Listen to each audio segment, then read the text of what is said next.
अरे सलमान बेटा आप। अस्सलाम वालेकुम आंटी। वालेकुम सलाम। आइए आइए बैठे। अब विकास की जान खतरे से बाहर है, बस थोड़ी बहुत ब्लीडिंग हुई है, इसलिए वीकनेस रहेगी, लेकिन इंशाल्लाह जल्द ठीक हो जाएगा। आइए अब बैठे।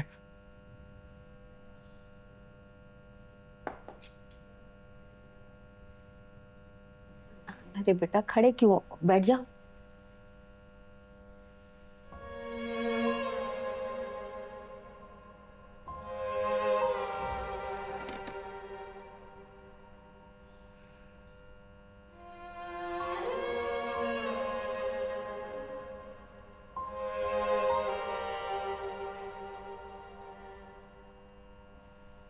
मेरे बेटे ने दुनिया के मेयार पे उतरने के लिए अपना और मेरा सब कुछ गवा दिया।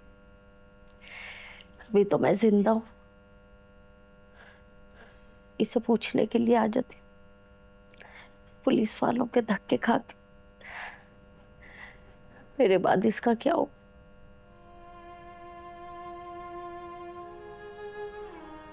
कि मैं मानता हूँ मैंने पलटकर आपकी बिल्कुल खबर नहीं ली, लेकिन अब ऐसा नहीं होगा। मैं थोड़ी देर में आता हूँ।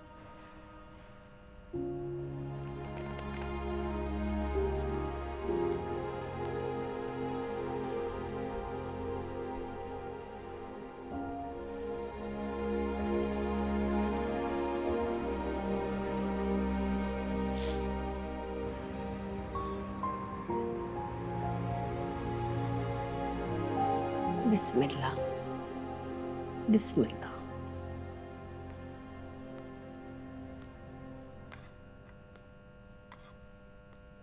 दाल चावल बनाया आपने?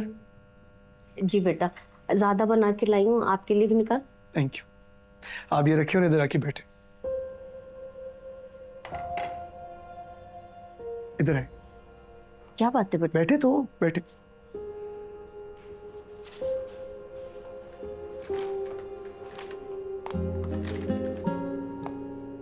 ये उतारे। अरे बेटा ये क्या कर रहे हो? उतारे तो। मैंने सोचा अगर मार खानी है तो नई चप्पलों से क्यों ना मार खाए।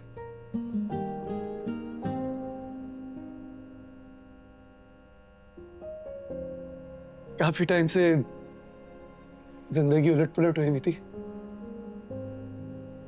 फिर समझ आया कि किसी माँ का दिल जो दुखाया ना, इसलिए। नहीं सलमान, गलती मेरी है। तू मेरी माँ के लिए जो कर रहे तेरा बहुत आसान है मुझ पे।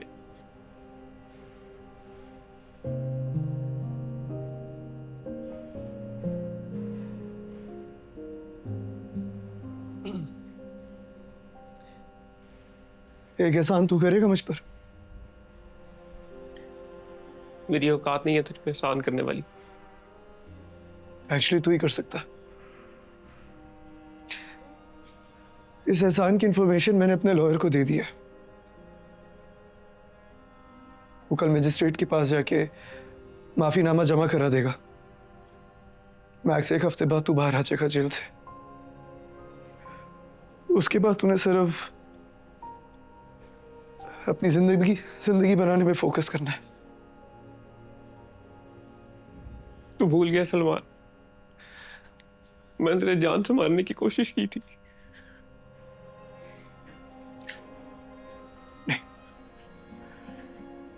पर ये भूल गया था कि जो बिजनेस हम दोनों ने साथ स्टार्ट किया था उसमें तुझे पार्टनर के बजाय एक एम्प्लॉय की तरह ट्रीट किया मैंने।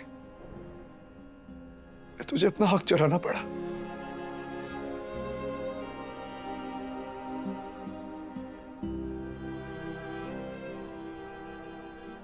बेटा तुम जो इसके लिए कर रहे हो ना, इसका अजर अल्लाह तुम्हें बहुत देगा। आंटी, मेरी मामा एक बहुत खराब बीमारी से लड़ रही हैं। बस प्लीज उनके लिए दुआ कीजिएगा।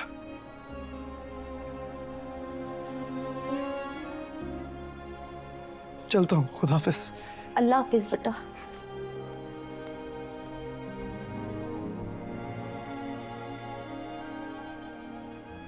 मेरे बच्चे को रिहाई मिल जाएगी। अल्लाह तेरा शुक्र है, मत रो मेरे बच्चे, मत रो, मत रो।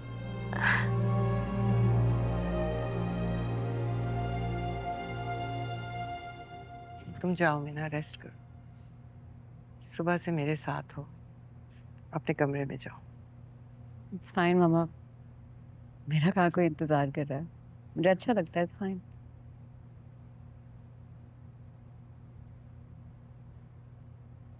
मैं जानती हूँ इस वक्त तुम्हें इस सवाल से सबसे ज्यादा नफरत होगी,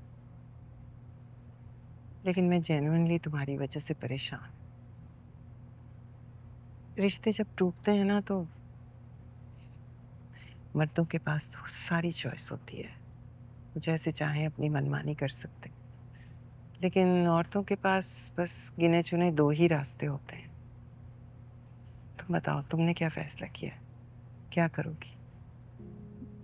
मामा पहले तो बहुत इमोशनल थी, इसीलिए कुछ सोचा ही नहीं जा रहा था, लेकिन अब सोच रही हूँ पुरानी जॉब ऑफर्स थी कुछ, उन्हें दोबारा परस्यू करूँगी। एक दोस्त है, प्रॉपर्टी एजेंट है, छोटा मोटा अपार्टमेंट ले लूँगी उससे। मीना, तुम जो भी फैसला करोगी वो तुम्हारी मर्जी होगी, हम तुम्हारे साथ हैं। इस तरह से तुम्हें अकेला थोड़ी छोड़ेंगे।